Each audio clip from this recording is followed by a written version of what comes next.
Welcome to Medwise Insurance Advocacy with Adria Gross.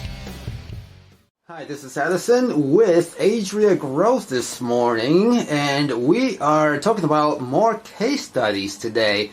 And I gotta tell you, there's so many different ones, and today is gonna be another doozy for you. It could be a short one today, but it's just such a good, it's a feel-good type of case study. So, Adria, how are you this afternoon? I'm doing great, and I hope all of you out there are also doing great. Fantastic. Okay, so we started talking about the case study. So can you give me a little bit of information about it, and then we'll get a little bit deeper into it. So what was this case study about? So I don't know if you've ever heard of this. People are not aware about it, but there are sharing plans out there. And a sharing plan is not licensed with the states. I had an experience with a sharing plan where it went from, it was sold through a broker to someone in New York, and the woman in New York, she bought it from a broker, even though she lives in New York, she bought it from a broker in Florida. They said the sharing plan is in Georgia. Georgia didn't even answer the fact that it was a hospital in New York, and the woman lives in New York. They said go to New York State. But this is another case where it's another sharing plan, and this gentleman is going for a physical. Okay, so just to clarify, a sharing plan is a type of insurance that someone like myself can purchase instead of regular insurance? Is that what it is? That's correct. And the reason why people often go to sharing plans is they think, oh my God, I'm going to be covered, and I will not have to pay anywhere near as money as I would if I bought from one of the commercial insurers out there. And a sharing plan is not considered to be an insurance company. They're just sharing the money that comes in to help pay the bills that they receive. Okay, excellent. Thank you for that. Okay, so continue on with the case study. What happened in this case? So this was absolutely nuts. So he goes in for a physical, and everything is taken care of. And the physical was of a clinic that was affiliated with a hospital. It wasn't the hospital. Now, hospitals think, oh my God, I can charge whatever I want for lab work, like a lot of people do know, that sometimes they'll charge 50 times what the cost of the item is when it's involving a hospital. So this clinic, who is like part of a hospital, thinks, oh, we can charge whatever we want. So everything was covered except for the blood work. Interesting. So everything's covered. He goes in. He gets the medical insurance covers everything except for the blood work. And now, what happens at this point? Right. So the sharing plan pays for just about everything. It was accepted by the doctors who are involved in this. But now we have this one outstanding bill for the blood work. The original bill was over $1,600. And when you looked at the explanation of benefits, it was really difficult to decipher it. It looked like it was like $70 or $75 it was paid out. So on the bill, there is a billing company that works on behalf of this lab company. It's a very unusual lab company. I never heard the name before. So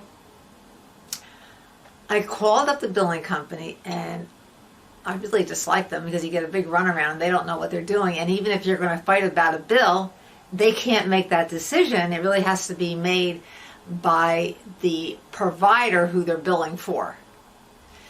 So I spoke to the billing company and I said to them, who's this bill from? Can I have their number? Who's the CEO? Go look it up. We're not going to tell you. So I go online.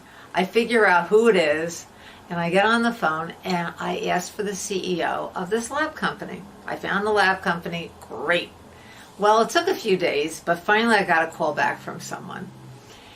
And when she called me back, she explained to me that even though I thought it was a $70 or $75 payment that they received from this sharing plan, not the insurer, but the sharing plan, she corrected me.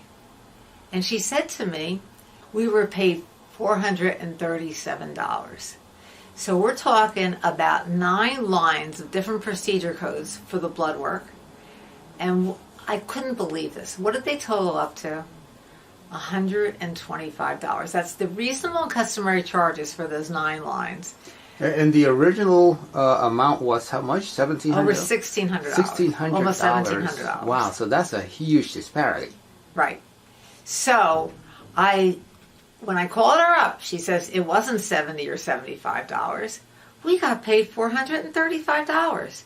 And even before we got to that point, I'm thinking to myself, okay, if they got paid $70 or $75, we'll negotiate with them because it's only really $125 that they should have received. So we're thinking like maybe another $50. Not knowing that they were paid $437, she says to me, well, we're just going to ask you for another $175 or $190. And when I realized it was $437, I said, no way. I said, we are not going to give you another penny. And if you're going to continue to ask for more money, I'm going to report you to the state in the 3 departments. I always go to Consumer Affairs, Attorney General, and the Department of Insurance, which very often goes under Department of Financial Services. As soon as I told her that, guess what? What happened at that point? We're giving him a big gift. It was the new year for 2021. What's the gift? 0. He owes 0 to them. So you have to remember to fight for your rights.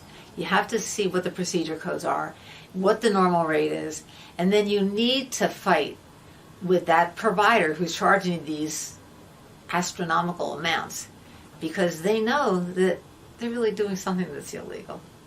Absolutely. That's a great story. And one of the things that the biggest takeaway for me here is, Adria, that you fight for big cases and small cases alike.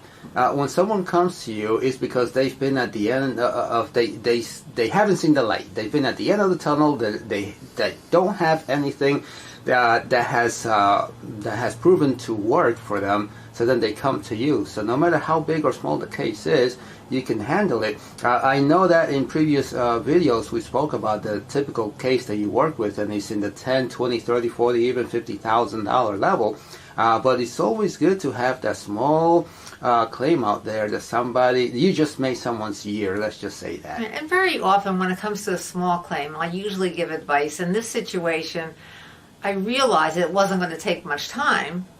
And this gentleman didn't know how to do it on his own. He says, Adria, I don't know how to take care of this. Please help me. And so he paid me a percentage. He was very generous about it. And I just knew that it wouldn't take that long. There are other cases where if they're too small, I can't take them on because it's going to take possibly 20 hours to get through it.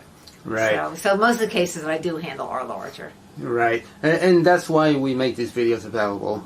You're giving very insightful information here so that the individuals out there that need your help, but you can't help, that they can try to do it themselves with the information you're disseminating. So thank you for that, Adria. And we're going to have more case studies in the future. We're going to have more tips and tricks and everything else. Again, how do they get a hold of you if they need to call you or contact you?